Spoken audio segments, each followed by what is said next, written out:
Imagine getting run over, kissed, and then stabbed to death in broad daylight. CCTV captured a horrifying and confusing murder on the 3rd of May in Houston, Texas. 64-year-old Stephen Anderson had been minding his own business collecting post on Woodridge Square Drive when he was suddenly struck by a vehicle. 20-year-old Caron Fisher can be seen allegedly hitting Stephen with a car and then reversing back over him. She's then captured allegedly wielding a knife. Now, eyewitnesses at this point ran into their homes to grab things to help, and one person ran outside with a pillow. Some eyewitnesses reported seeing Caron flipping Stephen over and straddling him before kissing him and then stabbing him. It's alleged that she stabbed him 9 times. Now, police raced to the scene at 7:50 p.m. and found Stephen unresponsive on the floor. He was tragically pronounced dead. Officers were able to track Caron down and arrest her on suspicion of murder. She's been charged and is being held in custody on a $2 million bond. She was also charged with assaulting hospital personnel and evading arrest with a vehicle. Neighbors have described the incident as deeply disturbing. So this is breaking and disturbing news. The cousin of the Uvalde gunman has reportedly been arrested for threatening to do the exact same thing. So this is Nathan Cruz, the teenage cousin of Salvador Ramos. If you don't remember what Salvador did, last year he shot up the Robb Elementary School in Uvalde, Texas. That shooting ended the lives of 19 young elementary school students and 2 faculty members. Obviously, it was an extremely horrific crime, and it's a crime that changed America. And allegedly, just recently, Nathan Cruz, the cousin of the gunman, told his cousin that he planned to do the same thing soon. I don't know if he felt inspired by his cousin's horrific actions, but this is obviously very disturbing to hear this. Apparently, Nathan Cruz's family lives across the street from an elementary school, and he had just told a family member that school is starting soon. Even more disturbingly, Nathan's own mother heard him on the phone trying to purchase an AR-15 illegally, and she also overheard him say that he wants to shoot his own sister in the head. But now Nathan has been taken into custody. He has been charged with the felony of making terroristic threats. And yeah, I'm really glad that they acted soon on this, because if he was trying to purchase a weapon, they lived so close to an elementary school, the history of what happened in his own family, I am just glad that this did not get any farther than it got. The woman behind me decapitated her boyfriend when they were doing it and then bragged about it to everybody. The worst part about this, his mother found his head inside of a bucket in their home. The woman's name is Taylor Shaw Business, and the victim right here is Shad Tyrion. Shad and Taylor knew each other since middle school and had been in a relationship since then. So what was different about this time? Apparently she was under the influence of something that led her to do this, is what she claims. Also, she carved out his organs and other parts of his body and scattered them everywhere. She also preserved Shad's blood and then showered in it and told detectives how fun it was. She also attacked her own lawyer during this hearing. Now, Taylor Shaw Business also admitted to loving every little detail about the murder. She said she loved the entire process, all of that crazy stuff. She then continued to engage in necrophilia with his corpse. Now, it gets even sicker here. So when the mother realized that her son was decapitated, she called the police, obviously. They searched everywhere. They found parts of the body scattered in boxes and bags inside of a minivan at one point. And when interviewing Taylor Shaw Business, she said, "You're going to have so much fun finding the organs, or trying to find the organs." She tried to claim that she was bipolar and that's what happened. She kind of blacked out. However, the jury found her competent to stand trial, so she stood trial. She didn't get away so easy from this one. This story is just insane. People out there are crazy, as you can see. Let me know what you guys think about this in the comments section below. And as always, these videos are for informational purposes only. The artist Bjork, he was like a very popular artist in like the 90s, early 2000s, right? And there was this guy who was obsessed with her, and he was racist. He was racist because Bjork at the time was dating a black dude, and he was pissed off, calling him slurs and you know what? If I can't have her, nobody's gonna have her, right? And he sent a box, and I think he recorded himself delivering the package. I don't know if the video's on YouTube anymore, but when you watch it, you see the man lose himself. So he had a bomb in the package, and he shipped it out to Bjork. And then after the package was shipped, all you see is like him talking to himself in the camera. I skip a part in the video, boom, he painted himself. And I'm like, what's going on right now? And all you hear is like a Bjork song in the back, and then next thing you know, he's like hyperventilating, like boom, shoots himself in the head. Wait, so you actually saw him himself? Yeah, and I'm guessing the bullet wasn't big enough. Bullet didn't go through his head. It just went like just inside his skull, past the brain, and then you just see him drop. And like all you hear is like blood coming out. And somebody heard next door. They ran to it, seen the video. They found out that the dude mailed the package to Bjork, and that was on the news everywhere. Now when people hear that one specific song from Bjork, they think about the dude that killed himself.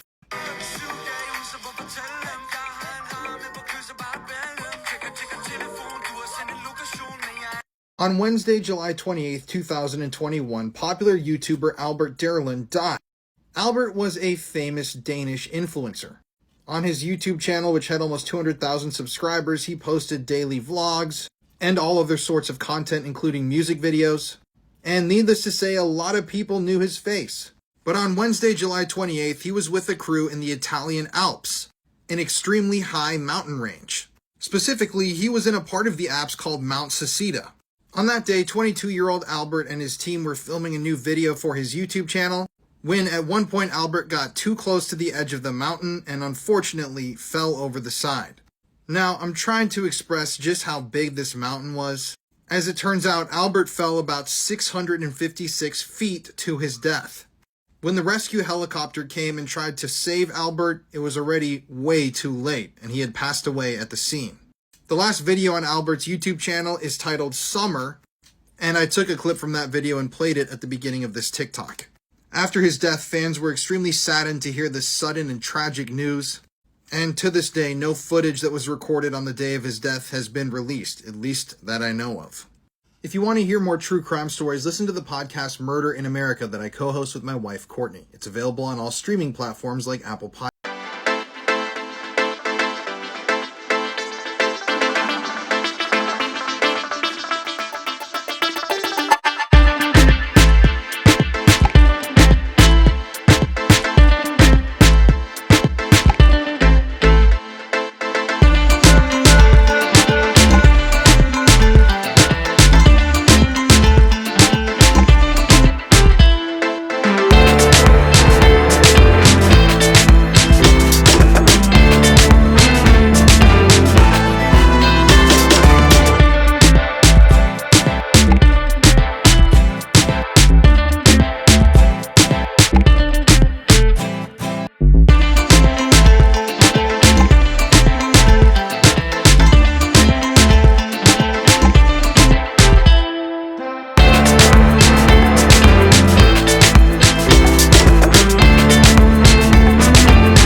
Has just died at age 14, and her death is a little suspicious. Now, if you don't remember Lil Tay, she rose to prominence for posting these foul-mouthed videos where she was flexing money, and she was very young when she was posting these videos. She would often call out other social media celebrities and rappers and flex stacks of cash, pose on her expensive trucks, and was just very vulgar, but her videos were hilarious. These videos were actually so vulgar that it caused a major controversy, and people were wondering, did her parents make her go too far? But either way, it parlayed into a successful career on social media. She blossomed when she was young, and she turned it into a rap career as well, releasing a number of songs. But just today, news broke that she died suddenly, unexpectedly, and in a tragic manner, and the cause of death has not been released yet. It's also being reported that her own brother died with her. The message on her social media that was posted states, "We have no words to express the unbearable loss and indescribable pain, and that her brother's passing adds an even more unimaginable depth to our grief." Now, people are wondering what exactly has happened here. I mean, I've seen commenters down here questioning the timing of her death with some recent legal troubles that Lil Tay has been facing. And also the fact that her brother has died with her adds a whole layer of uncertainty as to what exactly happened. Her final post ended up being a little prophetic, a post that she shared talking about X, who was another famous rapper who died when he was at a very young age as well. Super sad story. She was only 14 years old, and I'm sure we're going to be finding out more about what exactly happened soon, but rest in peace, Lil Tay, you were a legend. This is the Russian lathe incident, one of the worst things ever recorded explained. The video that I'm about to explain to you has left many people traumatized, so whatever you do, don't go looking for it. The video is pretty short, coming in at 52 seconds in length, and it's not known where in Russia this took place. And it's a mystery to how this footage made its way onto the internet.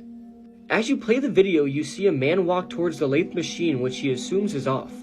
The man is wearing baggy clothes and some kind of jacket, and wearing loose clothing around a lathe machine is a no-no, since it can be sucked up into the machine, as this man found out.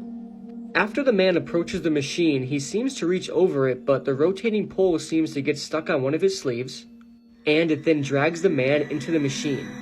Initially, it doesn't kill the man. Instead, it traps his arm around the rotating pole, and the machine appears to have stopped. But after a couple seconds, the machine seems to start again, and this time dragging the poor man's entire body into the machine, rotating it around and around and around. As his limbs hit the ground after each rotation, you see red mist appear, and after a few more seconds, chunks of flesh and body parts start to fly off the machine. A man then walks into the shot, and he sees what's happening to his coworker. And with a look of shock, he quickly turns off the machine, but it was too late. His coworker's body has been completely torn apart into multiple pieces, and the machine is a bloody mess. There are a collection of still images from the aftermath of the incident which shows how unrecognizable the man's body is. In one photo, you see what appears to be a tibia with no flesh around it lying on the ground. And in another photo, you see the victim's severed and crushed head underneath the machine. It's absolutely disturbing and awful to look at. This video is hard to explain and hard to watch. It's extremely gruesome and disturbing, and I really don't recommend looking for it. This video is terrifying, especially if you have children, so please be warned before watching.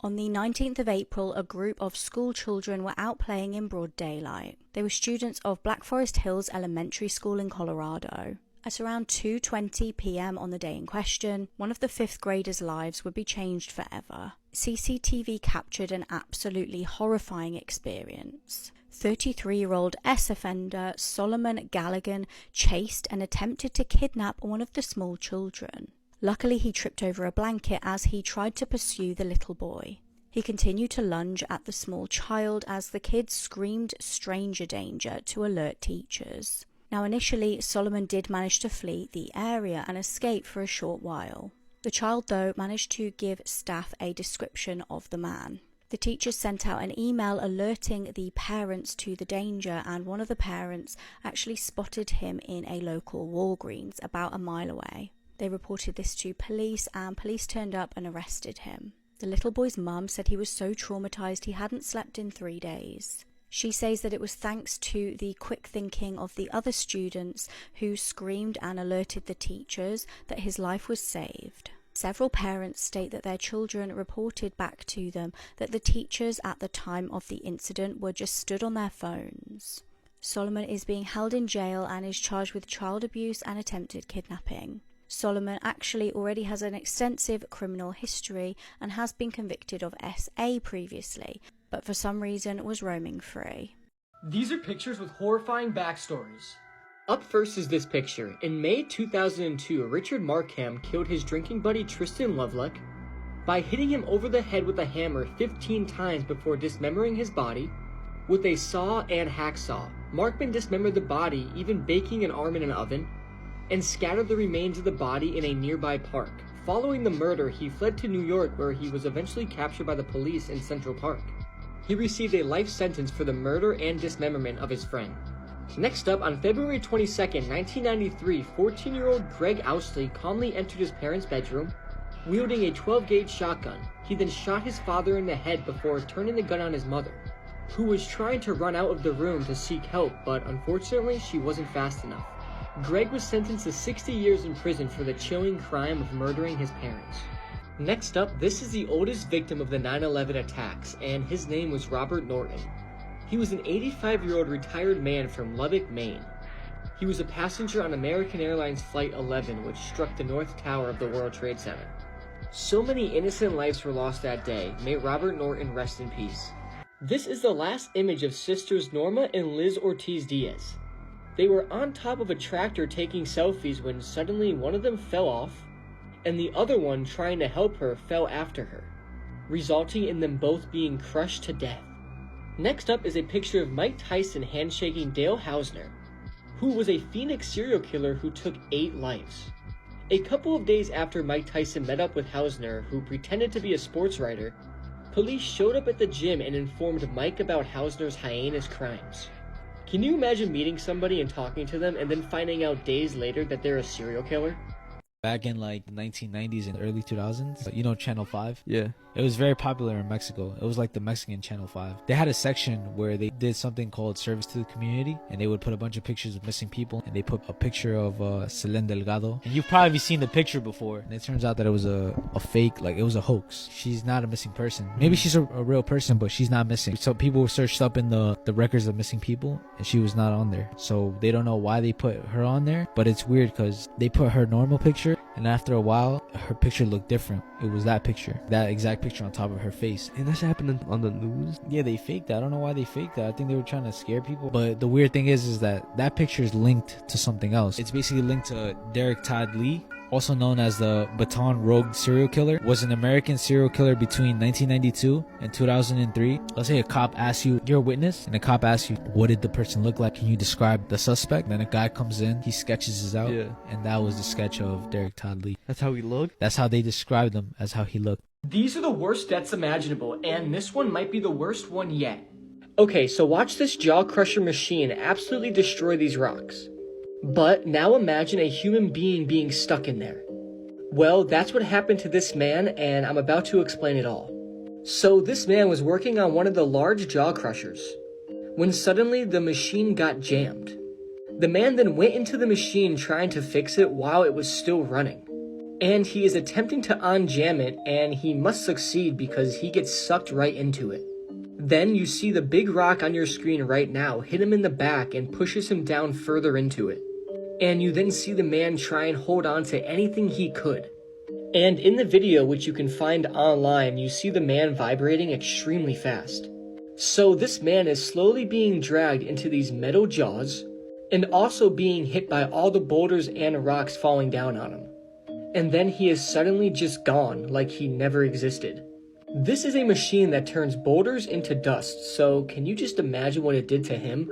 This man had to go through absolute hell because he was alive for a good portion of it. You can tell he was by just watching the video. This man literally got crushed from his toes up in a very slow fashion, all while being crushed and pushed by other boulders that are about to be crushed. There was no way he could have gotten out, and there was no reason for him to honestly be in there. I get that he was just trying to fix the machine, but why would you go into it when it's still on? I don't know, I feel like this whole thing could have been avoided, but in this situation, it wasn't. All you can hope for is that this man went into shock and really didn't feel anything. But I don't think that's the case. This was a very slow and painful death, and I think he felt every second of it. Please don't watch the video because it's absolutely disturbing and hard to watch. And I now have a fear of these jaw crusher machines. This is just completely awful, and I feel so bad for this man and his family. After this woman was murdered, police used a very unusual tactic to find her killer. Rachel Panoski was an 18-year-old mother of one living in Mission, Canada. Her half-brother was 33-year-old Matthew Panoski, and the pair shared a dad. Their relationship was far from a normal sibling one though, and they had a traumatic past. When Rachel was little, she was SA'd by Matthew. He was 15 years old when he abused her.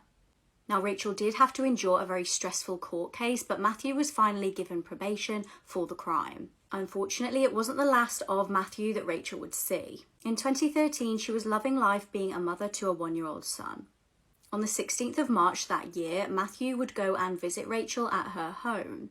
He told her he wished to make amends and apologise for the past. Rachel's friends knew that Matthew was heading over, so they were texting her to check on her.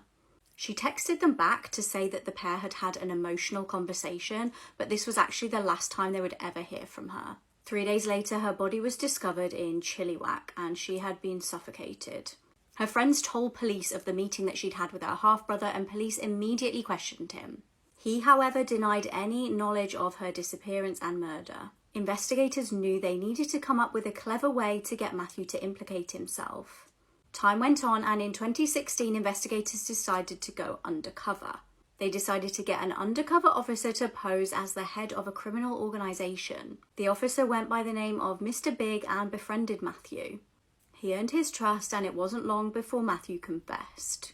He said that he was upset that Rachel was, quote, acting like a victim when he was the one who suffered by being charged and going through the court process for SAing Rachel. Shockingly, Matthew told Mr. Big that he'd hit her over the head, pinned her down and suffocated her. He admitted to taking her body to his house in Abbotsford and SAing her dead body. Finally, in 2018, Matthew pleaded guilty to second-degree murder, and in court the judge called his behaviour repulsive. He was given an automatic life sentence but is eligible for parole after 13 years. These are the worst deaths imaginable, and this one is truly horrifying. On April 10th, 2018, 16-year-old Kyle Plush was in the parking lot of Seven Hills School and drove there in the family's minivan. And he was just there to practice tennis and nothing more. But he went to the third row of the minivan and reached over to grab his tennis equipment. But as he was reaching down, his knee hit the bottom of the seat and something unexpected and truly horrifying happened. So the seat literally flipped and it turned Kyle upside down. So now the upper half of his body was trapped with the seat pressing up against his chest. And at 3:14 p.m. that afternoon, Kyle was able to call 911. And immediately when the 911 operator answered, Kyle immediately started screaming, "Help, help, I'm stuck in my van." The dispatcher kept trying to figure out where Kyle was located, and he just kept saying Seven Hills, but the dispatcher couldn't pick up what he was saying after Seven Hills. And in the 911 call, you can actually hear Kyle banging against the window and screaming that he desperately needs help. The call went on for 3 minutes but then got disconnected, and the dispatcher then tried to call Kyle back. But it went straight to voicemail, and at 3:21 p.m. that day, officers were sent to that location Kyle said. They arrived at 3:26 p.m. and searched everything but couldn't find Kyle. And they then closed out the request and just went about their days, as Kyle was still stuck in this awful position. Then at 3:35 p.m., Kyle calls 911 again, saying the same things like, "I'm stuck in my van, please help, this isn't a joke." He then said, "I don't think I have that much time left. Please tell my mom I love her." And the sad part is, officers were still there when he made this call. But for some reason, this information was not given to the officers. Just to give you a visual, the star was where Kyle Plush was parked. And I don't know exactly where the officers were searching in this area, but they obviously didn't find him. And 6 hours after his first 911 call, his father went to the school and found him. Kyle was dead, and he died a slow and painful death from asphyxia due to chest compressions. It's just honestly insane that nobody saw him, especially because his feet were visible. The job the dispatcher and the police did was just awful. I don't know how they couldn't find him, and it's actually rage-inducing. The 911 operator was also investigated but was not fired. This case is absolutely horrifying, and may Kyle Plush rest in peace. Alana Turner's body has just been found a year after she mysteriously disappeared, and only 900 feet from where her car was found abandoned. This story is incredibly heartbreaking. So, 28-year-old Alana disappeared on March 10th, 2023. The night before she disappeared, she was staying with a friend in Silsbee, Texas, but when that friend left for work, Alana appeared lost and confused. She reached out to a friend in Austin and told him that she didn't know where she was, so it's believed that she was planning on driving to Austin. But later that day, she ended up at a house in Tomball, Texas, and fell asleep in her car in the driveway. The woman who owned the house didn't know Alana at all, and when she refused to leave the driveway, the woman called the police. When police arrived, they tried to open up her door, but Alana backed up and almost hit one of the deputies. She then crashed into a fence on the front lawn. A deputy then grabbed a 2x4 piece of wood and broke in Alana's driver's side window, which made her drive off, and she ended up crashing into a wooded area about a mile away. She then got out and started running barefoot into the woods, leaving behind her purse and phone. This was the last time that she was ever seen alive. Her family says that she was having a mental health crisis, likely from a recent change in medication. Alana had cardiac issues as well as asthma, but she also had PTSD, and she was recently prescribed a different medication for that. Her family believes that she may have had a bad reaction to the new meds, and in the 4 days before she went missing, she had hardly slept at all. So when she woke up in that woman's driveway, she was disoriented and likely in a fight or flight mode. Over the year that Alana was missing, there were multiple searches for her, but it was like she vanished into thin air. That is until April 19th of this year, when Texas EquiSearch was conducting a search for her on a private property in Magnolia. This was actually supposed to be their final search for her, but during that final search, they stumbled across human remains in a heavily wooded area. And after comparing dental records, it was confirmed that the remains belonged to Alana. What's incredibly sad is that her body was found only 900 feet from where her car was found abandoned a year ago. Her cause of death is still being determined, but authorities say no foul play is suspected. Alana's family says that the day she went missing, authorities treated her like a fugitive and didn't realize that she she was in the middle of a mental health crisis. Instead, they reacted to her in such a hostile way, and it's left many wondering, had they realized that she was in the middle of a mental health crisis, if this would have turned out any different. Authorities were telling the family and putting out information that just wasn't true, which included sightings of Kealana. And it really seems like authorities just didn't take the case seriously from the very beginning. Just by looking at the Facebook page created to help finding her, it's so clear how much Kealana was loved by everyone. She was a person that was filled with love and kindness, and there truly was just no one like her. I'm wishing her family nothing but peace and healing during this horrible time, and I'm hoping that more answers will come to light. These two mothers in Las Vegas took their own lives 5 months apart from each other. And suspiciously, they had been fighting the Las Vegas Police Department over an alleged double homicide cover-up. And this double homicide had ties allegedly to a child sex trafficking ring. So this is Judge Melanie Andreas Tobiasen. She was 55 years old, and on January 20th, 2023, after stepping down from her position as a judge a year ago, she took a gun and ended her life in her $2 million Las Vegas mansion. And on the left here is Connie Land. Connie was Judge Melanie's 53-year-old friend. Her daughter, along with her boyfriend, who is alleged to be her pimp, were murdered in 2016. And on August 10th, 2022, after fighting for justice for 6 years for her daughter, Connie took her own life, which means that both of these women are now dead. So let's step back to a year before the murders happened. At this point, Judge Melanie is tipping off local authorities about the presence of an underage sex ring that's operating in Las Vegas. She's going on podcasts trying to raise the alarm. She's writing this down on court documents. And eventually, Melanie met Connie. But why did Melanie meet Connie? Well, apparently, Melanie thought that a man named Sugar Shane Valentine, the same man that had tried to lure her own daughter into prostitution, was the man that murdered Connie's daughter and her alleged boyfriend pimp. And this judge was a badass. She just wanted to find the truth and to expose this ring. She went on record one time and said that she went to Sugar Shane Valentine's house and kicked his door in asking for answers. And she even stated at one time that she had verbally threatened him because the police were not assisting her in her investigation whatsoever. She had presented the police with lots of evidence that this guy was involved in this sex trafficking ring. She knew that there were pedophiles linked to this ring that were directly profiting off of all of this. And she was passionate about finding the truth and protecting children. But unfortunately, a lot of times stories like this end in bizarre and strange circumstances. So apparently for a while before her death, Melanie had been telling loved ones of hers, "Remember, if I die, I didn't do it." She even told friends and family members that she was being followed. She knew she was being watched and she had been threatened. Apparently the hub for this sex trafficking ring was a clothing store called Top Notch. And the judge had tried to raise all these concerns about this store. Eventually, though, the store shut down because of a murder that occurred right out front, and the owner was arrested and sentenced to 45 years in prison for shooting and killing his own girlfriend, so obviously this was not a good place. She went on the record, though, and said that when she brought information about what was going on at Top Notch to the police, they ignored her.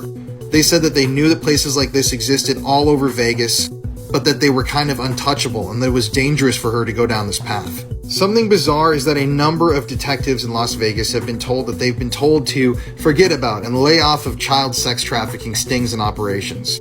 It's kind of scary to think of how much power these organizations have, and it is suspicious that these two women that were fighting for justice died from allegedly their own hands only months apart from each other.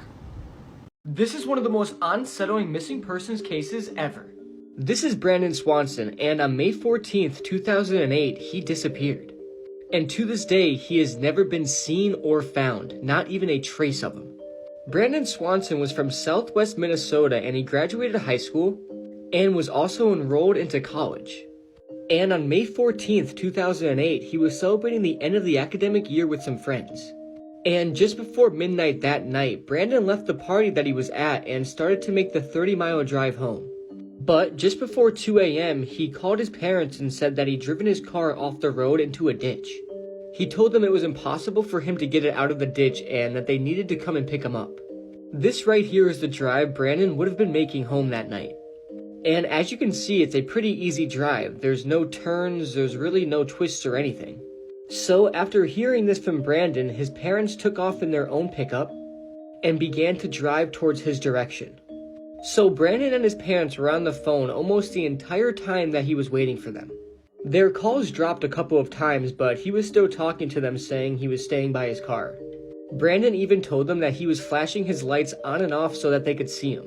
But him and his parents never came across each other. He never saw them drive by, and they never saw him. So after a little bit, Brandon said that he saw lights from a town about 7 miles ahead of him. So he told his parents that he was gonna walk there, and the town's name was Lind. And Brandon said he would go into town and sit at a small bar in the parking lot, waiting for them to pick him up. So his dad, Brian, immediately began driving towards Lind. And he was talking to his son the entire time during the drive. But this is when it gets extremely crazy. 47 minutes into the phone call, something bizarre happens. As Brandon is making the walk to the small town of Lynn, he suddenly screams out, "Oh shit," and interrupts what he was saying, and immediately his end of the line goes silent. His parents then start worrying, asking Brandon, "What was that? What does that mean?" But they hear nothing. It's complete silence. After the phone was silent for a long period of time, his parents hung up the phone and tried to call back. But he never answered. That was the last time he was ever seen or heard from. Search teams then searched the entire area, and dogs were brought out, and tons of people were looking for Brandon. But no trace of him was ever officially found. But a team of dogs picked up a scent trail that was 3 miles long that led them to an abandoned farm, and then entered a river and got out on the other side. Many people believe that Brandon drowned, but that would make no sense. That his scent trail continued through the river and then onto the other side of the river, and then all the way up to a gravel road where it just stopped. Dogs in later years also picked up scents of human remains in the area, but no trace of Brandon was ever found. Not a piece of clothing, not a fiber of hair, nothing. What makes this case so bizarre is, why did Brandon scream out "oh shit" before his phone call went silent? His parents didn't hear the sound of a struggle, they didn't hear the sound of anything, it just went silent. It's like he literally vanished into thin air. To this day, there is no evidence at all that points anybody in any direction as to what happened to Brandon. Let me know your thoughts on this, because this is absolutely mind-blowing.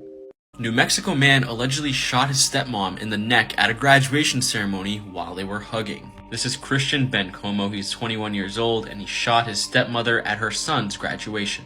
This happened May 8th at around 5 p.m. The woman is transported to the hospital because she got shot in the neck. However, the injuries are non-life-threatening, so that is good. The awesome thing about this, the bystanders restrained him until police arrived. He tried to run away. He was arrested on charges of battery, assault, and 2 counts of unlawful possession of a weapon. The victim of the sister said after Bencomo shot the mother, he started stomping on her head while she was on the ground. It all felt like a bad dream to them. Now, these are non-life-threatening. She is in critical condition, but she's expected to make a recovery. It's still unclear as to what may have warranted this attack. It's still unclear what may have caused this behavior, because this kind of came out of nowhere. This is his stepmom. Maybe there's something going on and they don't like each other, but she was trying to celebrate her son's graduation. It's just really unfortunate that this happened during such a special time for her. Let me know what you guys think about this in the comment section below. And as always, these videos are for informational purposes only. This girl was abducted on the way to work and brutally murdered. Holly Bobo was a 20-year-old student nurse from Darden, Tennessee. It was April 2011 and she was busy preparing for an exam. On the morning of the 13th, she spoke to her boyfriend briefly on the phone and then left her house just after 7:30 to get in her car to go to class. Shockingly, she never even made it to her car before she got grabbed by a man in camouflage. She then disappeared into the woods, never to be seen alive again. Now, her brother Clint had actually witnessed the abduction and he spotted it out of his bedroom window. He'd only just woken up by dogs barking outside. When he looked, he presumed it was just Holly and her boyfriend Drew.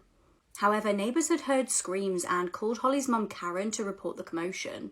Karen was at work at the time and rang police. When police arrived, they noticed a spot of blood on the floor where Holly had last been seen. Clint gave a detailed description of the man to police and a huge search began. Over the next couple of days, local volunteers and police scoured the area for any signs of the missing girl. On the 15th of that month, some of Holly's belongings were found, including her phone with the SIM card removed. Tragically, in 2014, some of Holly's remains were found by locals in a wooded area near Darden. Her skull had a bullet hole. So let's take a look at some of the suspects in this case. A local S offender was highly suspected by the community. He was named Terry Britt. Although he matched the description of the offender, he was never charged in relation to the case. Just prior to the discovery of Holly's remains, a local man named Dylan Adams was arrested of unrelated weapons charges. He actually ended up telling police that he saw Holly and his brother Zach at Zach's house. He also apparently implicated friend Jason Autry too. He said Jason was there at the time and his brother Zach had a camouflage outfit. Zach, Jason and Dylan, who is mentally disabled, were charged with aggravated kidnapping, first-degree murder and R. Dylan also told police that Zach admitted to R-ing Holly and taping it, although no video evidence has ever been found. He ended up retracting his entire statement and saying that police had coerced him into it. Then, Jeffrey and Mark Percy were arrested on charges of accessory after the fact and tampering with evidence, but the charges were dropped. The original charges came about after a former roommate of Jeffrey's called Sandra made a shocking claim to police. She told them that Jeffrey had showed her parts of a video of Zach S.A.ing Holly. The video was never found despite police searching 20 phones. Another man named Shane Austin was also arrested in this case. Police said that they had reason to believe that Shane had helped dispose of Holly's body. However, Shane was then found deceased in February 2015 in a hotel room after self-unaliving. In 2017, Zach went on trial.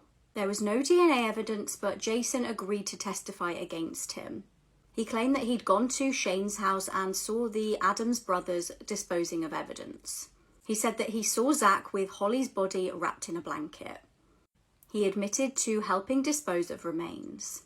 A neighbour of Holly's had actually seen a white truck speeding away from the scene that day, and Zach had a truck exactly like that.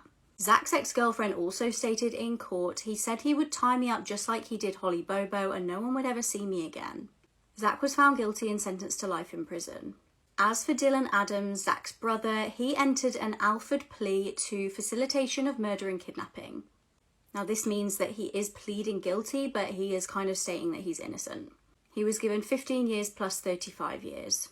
Jason pleaded guilty to solicitation to commit murder and kidnapping, and he got 8 years in prison.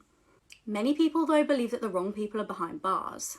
Zach's attorney stated that the initial suspect, Terry Britt, was the real killer. He apparently fit the description and had a history of stalking and R-ing blonde women. His alibi also didn't check out. Sometimes true for stranger than fiction. The case of Richard Trenton Chase is a story which even the most depraved horror writer would struggle to create. Over the course of 4 weeks spanning across 1977 and 1978, Richard Chase took the lives of 6 innocent victims in Sacramento, California. His murders gradually progressed in violence, beginning with drive-by shootings and culminating in acts of cannibalism. This man, who's connected to Jeffrey Epstein, was found dead in his prison cell last year in France. And just like with Jeffrey Epstein, he had allegedly hanged himself. And for years, he ran a modeling agency that recruited young women from across the world, and this modeling agency was funded by Jeffrey Epstein. So let's talk about this. So I haven't heard a lot of media members talk about this guy, but his name is Jean-Luc Brunel. He's from France. And for years, he led the international modeling agency named Karen Models before founding his own agency, MC2 Models. So Jean started out in France, and he recruited a number of future celebrities while working for the modeling agency Karen Models, including Sharon Stone and Mia Jovovich. I think I slaughtered that name. And sometime in the early 1980s, he was introduced to Ghislaine Maxwell, who we all know is Jeffrey Epstein's best friend and partner in crime. Now, we still don't know the full extent of his relationship with Epstein and Ghislaine for those years, but in the early 2000s, he moved to America and tried to start up a Karen modeling agency in America, but they denied the trademark, and so he decided on a new name. And this new name was MC2 Models, which is a reference to MC squared, the theory by Einstein, which is a reference in itself to Epstein. So this guy and his agency that he started with Epstein's money worked with a number of major clients like Nordstrom, Macy's, Target, and he seemed like a reputable member of this industry. But years later, Virginia Giuffre would come forward and obviously accuse Prince Andrew, Epstein, and a lot of other people of doing horrible things to her, doing things that she witnessed, and she also accused this guy and MC2 Models of being a front for a massive sex trafficking operation. I mean, it really was the perfect guise. This guy had access to so many women, so many people that were underage when they started trying to break into the industry. Nobody still, to this day, knows the full extent of what he was involved with or what he was doing, especially when you're linked directly to Epstein and Epstein's money. But the downfall of Jean started back in the late 1980s when an investigative report came out that claimed that he was drugging up his models, essaying them, and kind of trafficking them even way back then. Keep in mind, this massive news report and investigation was released years before Epstein decided to go into business with him to start their own kind of modeling agency. So obviously this report and these accusations were really disturbing, but no criminal charges were ever brought against John himself. But then came Epstein. So back in 2015, Virginia Giuffre signed an affidavit stating that at one point Epstein had claimed that he had slept with thousands of Jean's girls.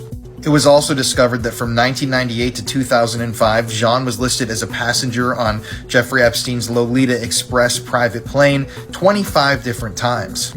And when Epstein was in jail in 2008, if you don't know that story, it's really twisted as well, Jean visited him in jail a record-breaking number of 70 times. I mean, these guys were really close, and I think Jean was freaking out thinking, what's Epstein going to tell the cops? But the story comes to a climax when in 2019, Jeffrey Epstein was arrested. Obviously, he was found dead in his own prison cell just a short while after being arrested before he could spill any details on what he had been doing. This sent John into hiding. He went totally recluse. But in 2020, after an investigation was done, he was finally arrested for SA, for criminal conspiracy, and for running a human trafficking operation. They were bringing him in to question him when he was arrested. But after all was said and done, he was only charged with one thing: drugging and SAing a minor back in the 90s. But before any more information could be gathered from this guy, before all of his secrets could be spilled out in a public forum, he was found dead, just like Epstein, in his prison cell. And just like Epstein, he had taken his own life by hanging. Obviously, if this guy was the front guy for Epstein's operation in America for so many years, as so many people have claimed, he would also have a lot of dirt and a lot of information on people that would prefer that stuff to stay hidden. So, I don't know. I don't think Epstein took his own life, obviously, and with this guy being so close to him and being so involved with the operations and the business, I don't think he did either. But let me know your opinions below, because I hadn't heard about this until I did some research, and man, is this a deep, dark rabbit hole. The story of this American female serial killer will make your hair stand up. As if her crimes are not horrific enough, she earned the nickname the Giggling Granny. How creepy is that? Nanny Doss was raised on a farm by a very controlling father, and one of the few joys that she had in life was sneaking into her mother's room and reading her romance novels, and she would daydream about the day that she'd be swept off her feet and have her happily ever after. And she got married to her first husband at the age of 16, and it was a miserable marriage. The couple had 4 daughters together, 2 of which mysteriously died of food poisoning, at which point the husband took one remaining daughter and fled because he was scared to death of Nanny. The remaining infant baby named Florine was left with Nanny, and Nanny picked up and married somebody new. Now this man was an alcoholic, but despite that, they were married 16 years and raised Florine together. This is where the bloodbath really begins. Nanny was in the room right after her daughter Melvina had given birth to her second grandchild, and while Melvina was still loopy from the labor drugs and she was exhausted, she could have sworn that she saw Nanny stick a hat pin in the baby's head. Melvina kind of passed out and went back to sleep, but when she came to, she started asking her family members, did Nanny have a hat pin and stick the baby in the head? And the family regretted to inform Melvina that the baby had in fact died, and yes, they did see Nanny holding a hat pin.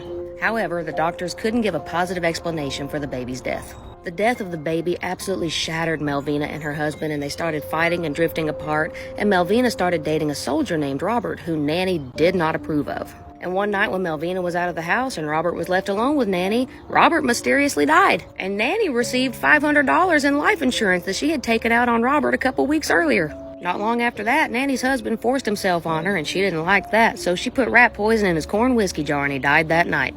Nanny married her third husband only 3 days after meeting him, and he died shortly after this of heart failure. She picked up some life insurance, bought some land, and built a new house. Her late third husband left behind a mother and a bedridden sister who also died shortly after. At this point, Nanny burned the house down, took that life insurance money, and moved on. Then Nanny landed a fourth husband, and at this point her mom moved in with him. She found out that her husband was cheating, so she poisoned him to death, and for good measure, she poisoned her mom to death too.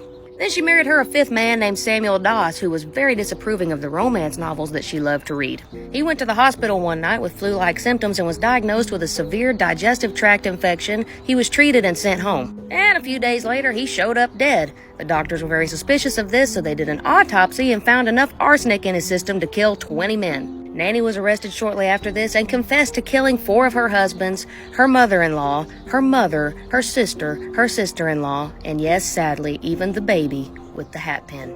This is the disturbing case of the child who killed a child. In July 2018, 6-year-old Alicia McPhail was abducted from her bed. She'd been staying with her grandparents in the Isle of Bute. She'd gone to sleep watching Peppa Pig, and no one had any idea of the horrors that would unfold that evening. Meanwhile, 16-year-old Aaron Campbell was drinking with friends at his house. Aaron apparently became upset in the night because he had been arguing with his mum. He had had a challenging upbringing involving physical and emotional abuse. Aaron decided that evening he wanted to get some substances to smoke from a couple that he knew. The couple in question were Alicia's dad, Robert, and his girlfriend. They'd been known to sell substances to Aaron previously, but he could not get hold of them. Intending to go and steal them off them, Aaron armed himself with a knife. He headed to Robert's house where he lived with his parents and girlfriend. This was obviously where Alicia was staying that evening. When he arrived at the house, he noticed the 6-year-old sleeping in her bed and took the opportunity to snatch the poor defenseless young child. Disgustingly, he carried her to a secluded location, SA'd her, and then killed her. He then disposed of his clothes in the sea. At 6 a.m. the next day, Alicia's grandparents woke up to discover that the little girl was missing. They straight away alerted police and locals. When the family asked Aaron to keep an eye out for the little girl, he texted them back saying, "Oh damn, I'm sure she's not went too far." A local man soon discovered Alicia's lifeless body around 15 minutes away from her house. Along with a lot of the local community, Aaron's mum actually checked her CCTV of her house. She was hoping that this would help with the investigation, and it definitely did. She saw her son leaving and returning from the house that night, and she handed the evidence over to police.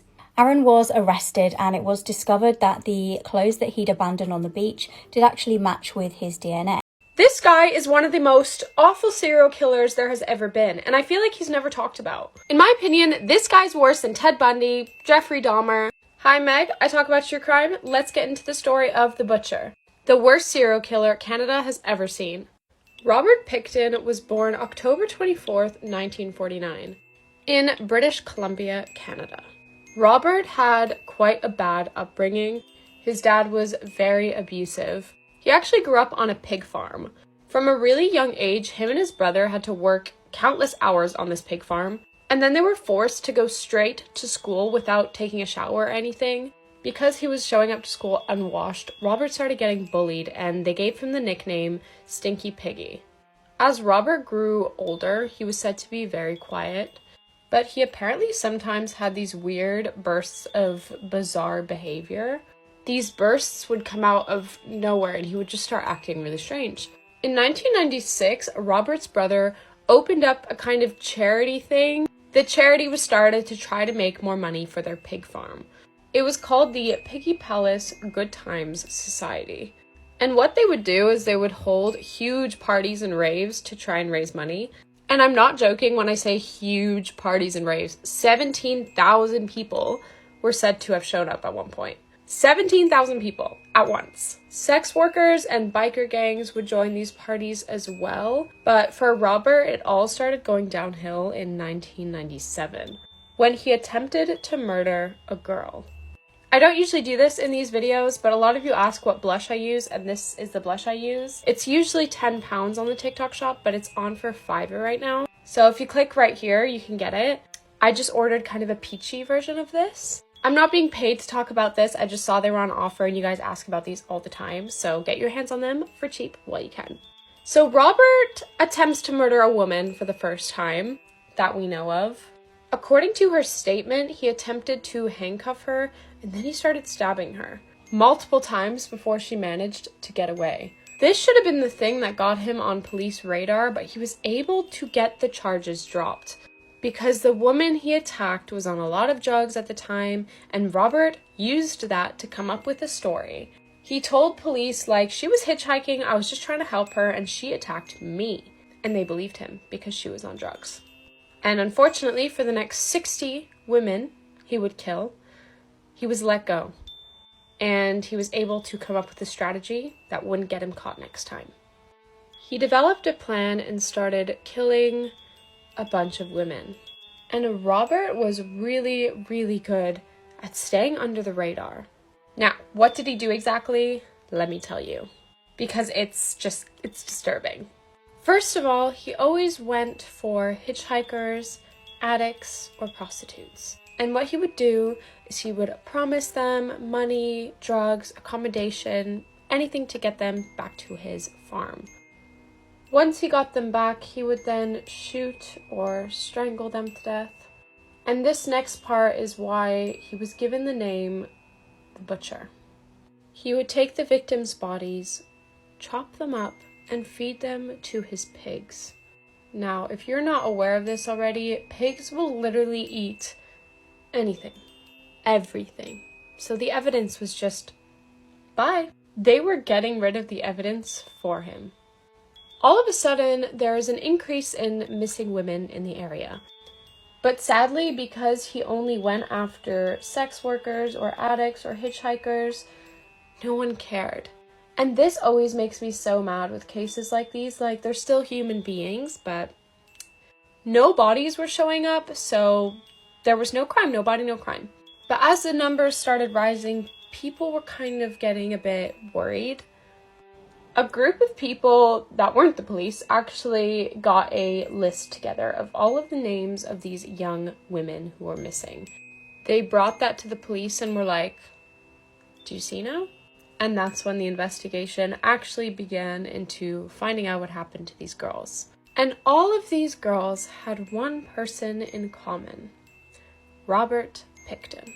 He was the only person whose name continuously came up when they were looking for these girls. Police needed a way to get onto the farm with a warrant without him knowing about it and hiding all the evidence first. And so they heard that he had possession of an illegal firearm. And so they used that as the cover-up to get onto his property. On the property, they found multiple items that belonged to these missing women, along with some blood-stained clothing and tiny bone fragments. Now, things aren't looking too good for Robert, but because the pigs had eaten all the evidence, basically all of it, they were only able to charge him with the murder of 6 women. And so he got 6 counts of murder. When he got arrested, he actually said that he killed 49 women and that he was sad that he didn't get to round up to 50. What the hell, Robert? What does he want the police officer to say, like, oh, I feel so bad for you? No! He was arrested in 2002, and this trial was huge. Of course, he was sentenced to life in prison with no possibility of parole. But guys, that's not the worst part of this story, because I'm getting to that now. One element of the story that I kept out until now is that Robert sold the meat of his pigs to people who lived around the area. These pigs, who ate the remains of 60 women, were sold to his neighbors. When I say neighbors, I just mean people who live in the area. So, like, secondhand cannibalism. I could never eat pig again if that was me. So yeah, they were pretty disturbed and freaked out by this information, which is totally understandable and just totally disgusting. After a huge search of his property, police now believe that the number of women Robert killed was in the 60s. 60 women. 60 mother, daughters, wives. It's insane. It really annoys me with cases like these. I know it was like in 2002 and things have changed, but have they? I find that a lot of cases like these that I cover always start with, oh, all these women were going missing, but they were sex workers, but they were drug addicts, who cares? And it's like, it's insane to me that like they're not seen as equals to any other woman walking on the street, but whatever. Hopefully that changes. And for those wondering, I have actually covered this story before, but the quality of the video was so bad that I couldn't keep it up anymore. Like, it really bothered me to watch back, so I thought I would remake it in a higher quality way.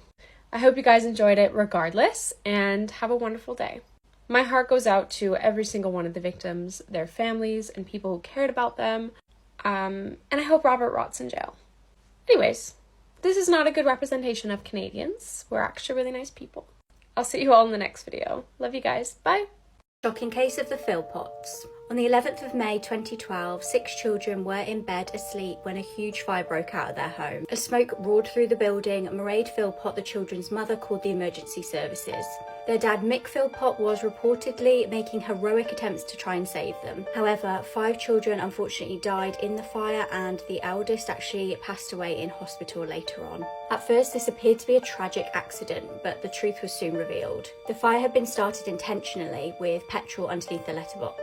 When word got out about who the children's father was, many people were already familiar with him. Mick Philpott was notorious for being outspoken and provocative and had appeared on The Jeremy Kyle Show. He claimed to have had 2 wives and seemed to be really proud of this. He also had a horrible history of abusive behaviour towards women. He had been convicted for attacking 2 women with a knife and headbutting a female colleague. A press conference was held about the tragedy that had unfolded. Reporters really expected at this point for the Philpotts to come out and appeal to anyone who had any information about the fire. What the Philpotts actually did was just kind of came out and started thanking people. They didn't ask for any help with any information about the case at all. The only thing Mick asked for is to be left alone. If this genuinely had nothing to do with the parents, you would think that they would come out and be desperate for more information. Neighbours from across the road actually went to the police and told them that they had seen Mick during the fire. He was outside pretending to cough, not actually going in trying to help rescue his children.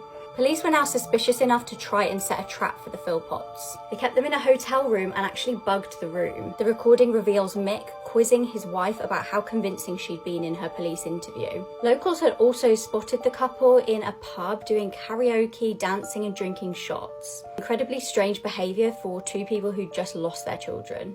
It also came out that Mick was reportedly flirting with nurses at the hospital where his son was on a life support machine. The true story of what actually happened was all about Mick Philpott getting revenge on his ex. In early 2012, one of his wives had left him. She walked out with 5 of their children and Mick just could not take this rejection. He wanted to do something to get her back and wanted custody of his 5 children with her. He set the fire up to frame the ex to make it look like she'd done it. He wanted to be the heroic dad to save all his children and for his ex to go to prison for it. Mick got life in prison for this. Mariad got 17 years and is now released. This island has one of the most disturbing histories in America, and no one really knows the full truth behind it. So like I said before, this island was owned by multi-millionaire Francis Sheldon, pictured right here. And Francis and a number of other local men from Michigan, including this guy, Gerald S. Richards, ran a boys' camp on the island. They would fly kids to the island on this airstrip, kids from the YMCA and other schools and communities in the area. And both the children and the parents of the children who attended this boys' camp were told that this was an island of fun where kids could relax. They had big brothers there. It was going to be totally safe. And this camp ran on this island for a period of years. Then one day, some of the kids who attended the camp began to tell their parents that the counselors or the teachers, the adults that were there on the island, had behaved with them in very, very inappropriate ways. They began telling their friends and parents that they were taken into these cabins pictured here on the island. They were assaulted. They were told to remove all of their clothing and that there were cameras all over the place. Well, it turns out that this guy, the multi-millionaire with political and business connections in the area, Francis Sheldon, was running a massive CP ring. And they had been abusing the children on this island under the guise of bringing them to a boys' camp for years, recording all of it, selling it across the world. And some of the more affluent clients of their business were even allowed to take trips to the island themselves to see some of these young boys. Now, this story bears an obvious resemblance to the story of Jeffrey Epstein, but there are some very, very strange things that are happening here that nobody knows about, and the government still refuses to talk about to this day. So let's talk about this guy, Gerald S. Richards. He was a gym teacher at a local Catholic school who went down for the crimes, and he was heavily involved with every aspect of this business, if you know what I mean. Well, it seems like through his political and business connections, Francis Sheldon was actually tipped off that he was about to be arrested and raided and charged with these horrific crimes. So Francis, before he could be brought to justice for these crimes, he actually fled the country in a personal plane. He then moved to France, got remarried, and died in Amsterdam, and never had to pay for any of the crimes that were committed here. But it's when we start talking about the murders that this story really starts to blow my mind. So take a good look at this guy, Chris Bush. This is Christopher Bush's father, Harold Lee Bush. Now, he was an executive with General Motors, and the family was obviously extremely wealthy. They were politically connected, and they were very connected to every business in the area. These guys had a lot of power. But back to Christopher Bush. This guy had assaulted a number of children. He'd been let out of prison, let out of jail in a very, very suspicious way multiple times, put on bail for serious offenses. And he was a alleged associate of the crime ring that was happening on North Fox Island. Meaning that, like I said earlier, he was one of those people who could afford to actually fly out to the island to do things himself. I'm out of time. Follow for part 3. This is where it gets juicy.